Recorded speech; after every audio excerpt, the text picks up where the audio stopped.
April మాసం అంటేనే మహనీయులు జన్మించిన పవిత్ర మాసం అని అన్నారు మాజీ మంత్రి కరీంనగర్ ఎమ్మెల్యే గంగుల కమలాకర్.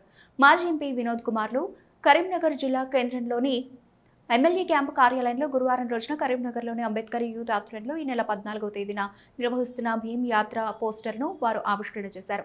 ఈ సందర్భంగా వారు మాట్లాడుతూ ఏప్రిల్ మాసంలో మహనీయులైనటువంటి బాబాసాహెబ్ అంబేద్కర్, మహాత్మా జ్యోతిబా ఫులే, బాబు జగజీవన్ రామ్ లాంటి మహానుభావులు జన్మించిన పవిత్ర మాసం అని, కులమతాలకు అతీతంగా గొప్పగా ప్రజలందరూ వారి జయంతి వేడుకలను దేశవ్యాప్తంగా జరుపుకుంటారని, వారి ఆశయాలకు అనుగుణంగా నేటి యువత ఆ మహనీయులను ఆదర్శంగా తీసుకుని ముందుకెళ్లాలని ఆకాంక్షించారు.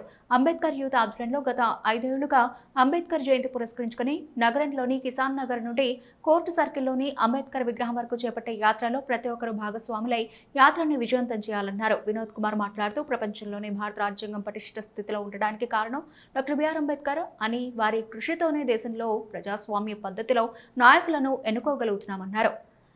మన రాజ్యాంగాన్ని చూసి పలు దేశాలు వాటి రాజ్యాంగాన్ని రచించుకున్నట్లు పేర్కొన్నారు. ఏప్రిల్ 14న సాయంత్రం జరిగే జై భీమ్ యాత్రను విజయవంతం చేయాలని పిలుపునిచ్చారు.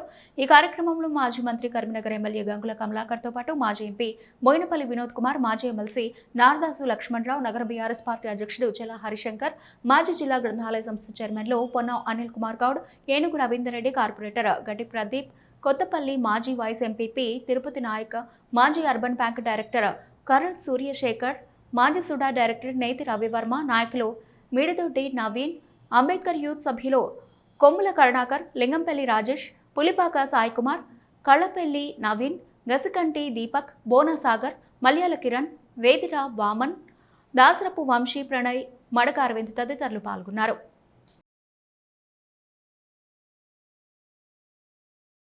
ఏప్రిల్ మాసం వచ్చిందంటే భారతదేశ ప్రజలు కులాలకు అతీతంగా, మతాలకు అతీతంగా అందరూ జరుపుకునే పండుగలు ఏప్రిల్ మాసంలో జరుపుకుంటారు.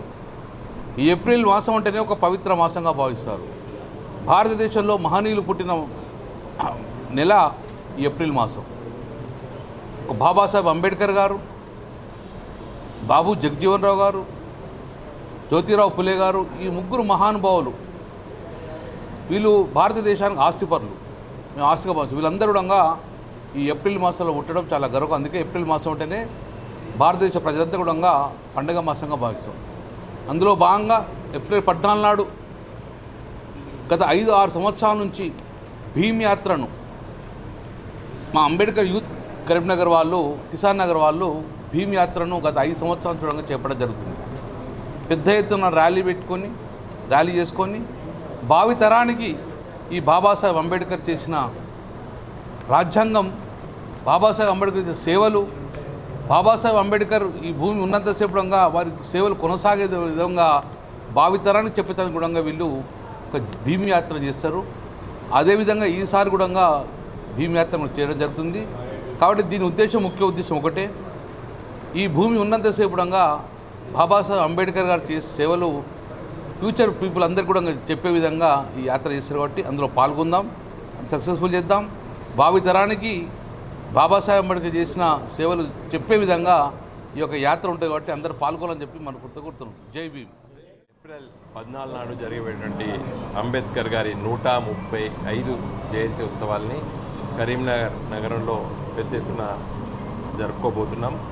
అయితే అంబేద్కర్ యూత్ కరీంనగర్ వాళ్ళు భీమ్ యాత్ర సాయంకాలం పూట మరి ఈ నగరంలో ఉన్నటువంటి యువత ఈ యాత్రను చేపట్టారు. గత 5 సంవత్సరాల నుంచి కూడా వారు చేపడుతున్నారు.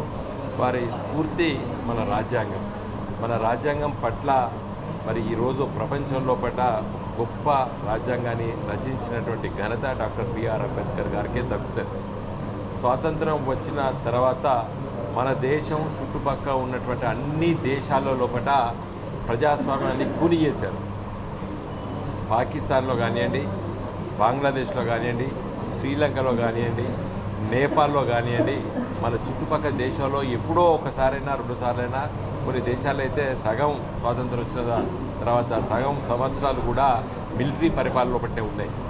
కారణం ఏంటంటే భారతదేశం ఇంత పటిష్టంగా అభివృద్ధి చెందుతున్నది కారణము ప్రజాస్వామ్యం లోపల కూడా ఎన్నికల్లో పెద్ద పార్టీలు కూడా ఘోర పరాజయాన్ని చవిచూశారు. ఈ దేశంలో శ్రీమతి ఇందిరాగాంధీని మరి ఓడగొట్టారు, అదేవిధంగా గెలిపించారు.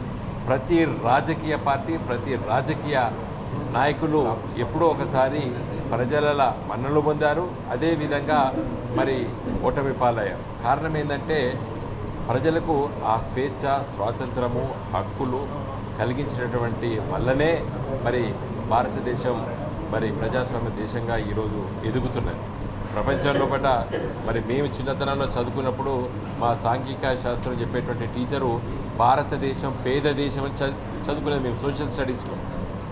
మరి ఈ తరం పిల్లలు భారతదేశం ఒక అభివృద్ధి చెందుతున్న దేశంగా మరి మారిపోయింది. రేపటి పిల్లలు భారతదేశం అభివృద్ధి చెందిన దేశంగా కూడా చెప్పుకునేటువంటి రోజులు అతి సమీపంలో ఉన్నాయి. కాబట్టి ఏ రాజకీయ పార్టీ పరిపాలించింది అనేది కాదు. ఇక్కడ ఏ రాజకీయ పార్టీ పరిపాలించినప్పుడు కూడా ఒక పటిష్టమైనటువంటి న్యాయ వ్యవస్థ, రాజ్యాంగం